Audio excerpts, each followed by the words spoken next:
Ada satu hal yang harus saya sampaikan di sini, Pak Kiai, tapi memang sedikit agak sensitif. Gak apa-apa. Ada sekelompok masyarakat yang tampaknya memobilisasi persepsi hingga kemudian seakan-akan bahwa kalau berbeda dengan mereka maka itu bukan Islam. Yang saya maksud itu adalah apa ya? Orang menyebutnya dari Yaman itu gitu. Kita butuh penjelasan seperti apa itu. Mohon maaf, sebenarnya mereka tidak punya otorita ilmu pengetahuan. Iya. Silakan kalau ada musyawarah alim ulama, apa ada dari mereka? Nggak ada.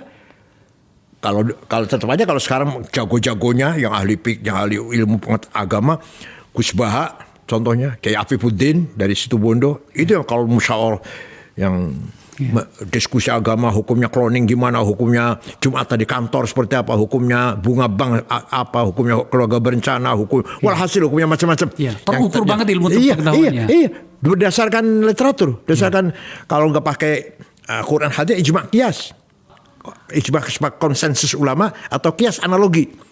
Itu mereka gudangnya. Kalau yang generasi dulu yang tua, Kiai Ali Maksum Jogja, Kiai Maimun, Mbah Mun, Kiai Ahmad Siddiq, itu luar biasa itu. Lebih tinggi lagi Kiai Wahab, Kiai Bisi Samsuri, kakeknya Muhaimin itu, Kiai Anwar Musaddad Garut.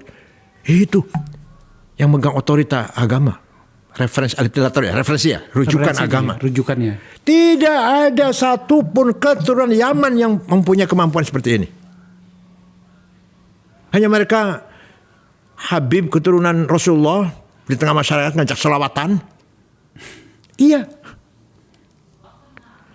Ada nggak sih Anda dengar nggak Bapak? Dari mereka yang mengeluarkan fatwa yang artinya yang punya manfaat tuh masyarakat banyak. Tapi kenapa masyarakat memberikan ruang kepada mereka? Karena mereka memanipulasi keturunan. Memang ada di Qur'annya. Qul la as'alukum alaihi min ajri illa al-mawaddata fil qurba. Kalau katakan Muhammad, saya tidak meminta imbalan. Tapi satu aja saya minta, cintailah keturunanku. Kalau betul-betul keturunan. Kalau palsu. Atau itu ayat secara umum, secara khususnya yang baik. Cintailah keturunanku yang sesuai dengan yang sesuai dengan Islam. Jangan dibawa ke wilayah personal. Jangan general, itu adalah hanya kalian saja gitu kan. Dalam pemahaman Pak Kiai yang saya percaya betul, apa yang mereka sampaikan ke publik di kita itu tidak benar. Gimana ya? Dulu mereka itu sebagai sebagai dituakan di tengah masyarakat, dimintai doanya, diminta karomah, titik di situ. Tidak sebagai tokoh pemimpin pergerakan, bukan.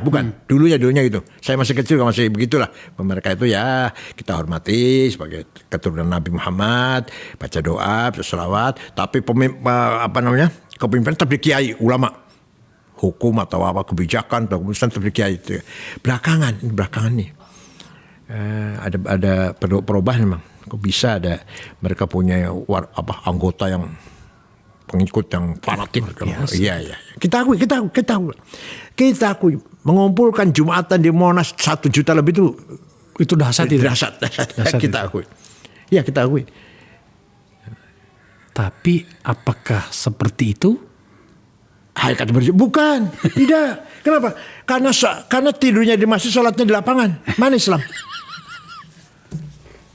Gampang aja udah gitu, gampang aja. Ukuran yang gampang.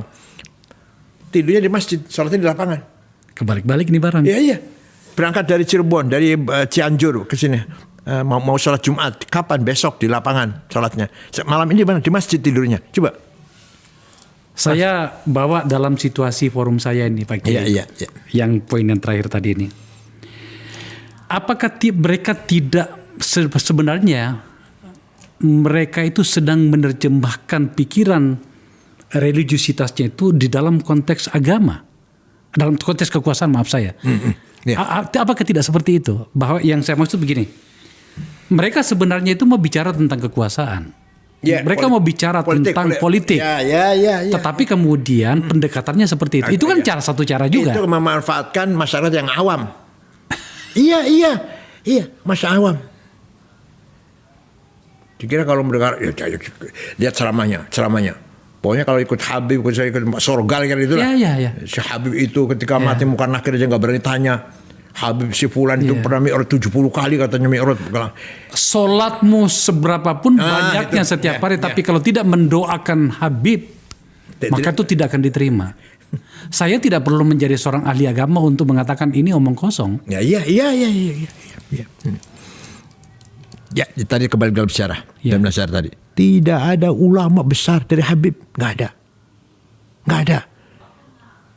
Hanafi, Bukhari, Muslim, Abu Dawud, Tirmidzi, Nasa'i, Ibnu Majah, Daraqutni, Ghazali, Haramain, Baqillani, Razi, Sanusi, Ad-Dimyati, Asyuti, Ad-Dasuqi, Ad-Manhuri, Said Badawi, Asyadili. Itu ulama besar nih. Yang saya sebut ulama besar ini. Yang saya sebut ini. Satu pun nggak ada yang Habib. Oke. Kita masuk pada